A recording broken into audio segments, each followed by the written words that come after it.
G'day everyone, welcome to another episode of Wineback Wednesday. And it's been pretty warm here in Adelaide today, and so I had an early start and did a lot of things at the winery and in the vineyard, and gave myself a bit of an early minute, and I thought, what am I going to do for Wineback Wednesday? And so it was a hot day, so I nipped down to see the guys at Lino Ramble, just down in McLaren Vale, and I thought I'd grab a nice cool bottle of white wine to have a refreshing drink for the afternoon. And Lino Ramble is Angela Townsend and Andy Coppard, and a couple of friends that had worked together years ago in McLaren Vale, and had a common, I suppose, memories of childhood upbringing with, like many of us sort of around my age. I won't tell you how old we are, but you know, there wasn't a huge amount of things, like there wasn't a PlayStation, we didn't have mobile phones, anything like that, and life was pretty unique and simple then. And so it was as I talk about, the treadly and the lino in the kitchen, the vinyl records, the board games, the silly little games you played outside, etc. And this one, they name all their wines after those kind of things. There's the treadly, as I just mentioned. This one, the Grillo or Grillo, is called Solitaire. Obviously, that card game that you play by yourself, and you've got to get all the suits in the right order and what have you, and sometimes you do it, sometimes you don't. So cute little brand, great little names, great little stories, wonderful people, and I thought I'd go past and grab a bottle of their Grillo. And Grillo is an Italian varietal. A lot of the varieties that these guys do are from Italy, and I think there might even be some from Portugal as well. But obviously those are Mediterranean varietals that really suit the McLaren Vale climate. That sort of warmer days, nice afternoon sea breezes and mild nights. So they hold their acidity well, much like Grillo. This is originally from Sicily, so right down the bottom, so really hot, really Mediterranean, and quintessential Mediterranean, and then works really well in McLaren Vale. This is from a vineyard, probably I reckon it was the first plantings of Grillo in the Vale.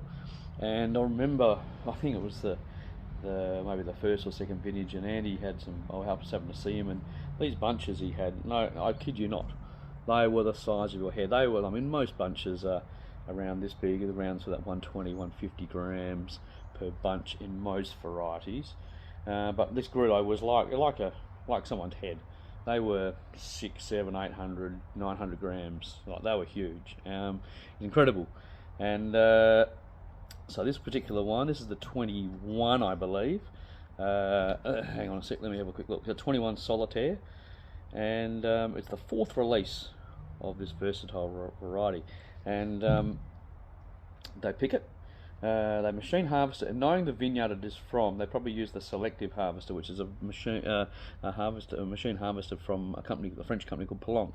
And I won't go through all the detail, but ultimately it cleans all the mog material other than the grapes out of the system, and literally collects the clean berries. So they leave it on, and being machine harvested, you do fracture some of the skins, and so obviously there's a bit of juice that flows out, and they leave it on skins for 48 hours, just adding a bit of texture out of the skins and phenolics coming in there, just to add a bit of weight and flavour and what have you out of the berries. After those 48 hours, they then press it off.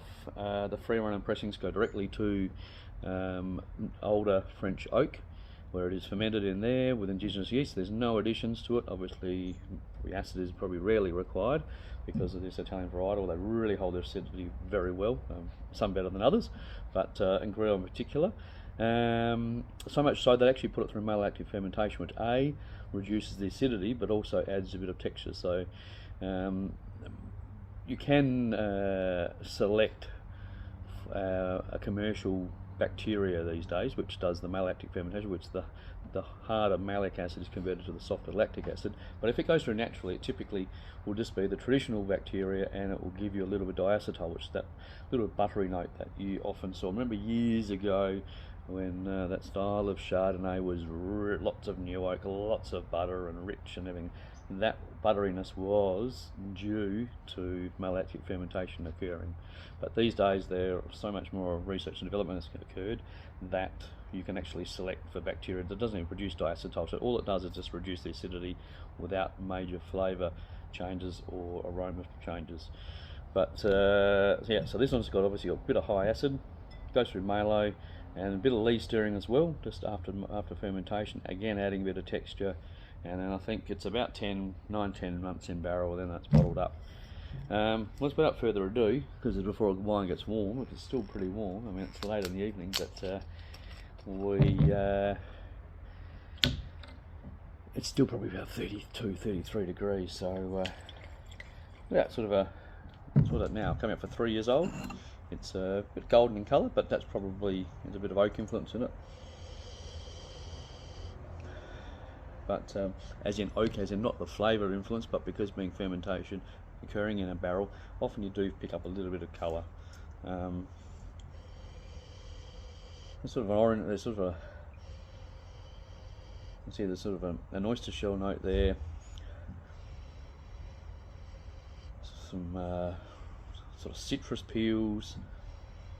There's some orange blossom. It's really quite rich and full.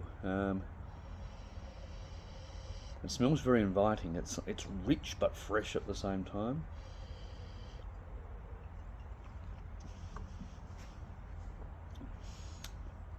Lovely dry, lovely acidity. I mean, looking at that colour, I mean, it smells. Okay, sometimes you look at a wine and the colour white is like this and you think it's going to be quite rich and full and everything. On the nose it is quite rich and full, but on the palate I can see why they put it through malolactic fermentation. It's still got vibrant acidity, really good drive, and it has got that texture. There is some weight there, a sort of cashew butter and sort of butter notes in the background, some cashew notes. There's some sort of what do you say, sort of rock melon flavours, a bit of pineapple,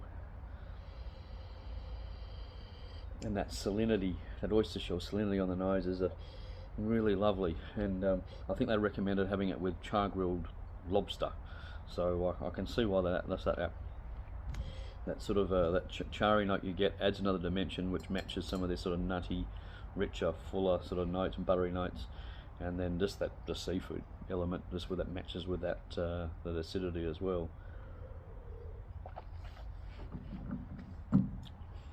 Good job, guys. That really fresh.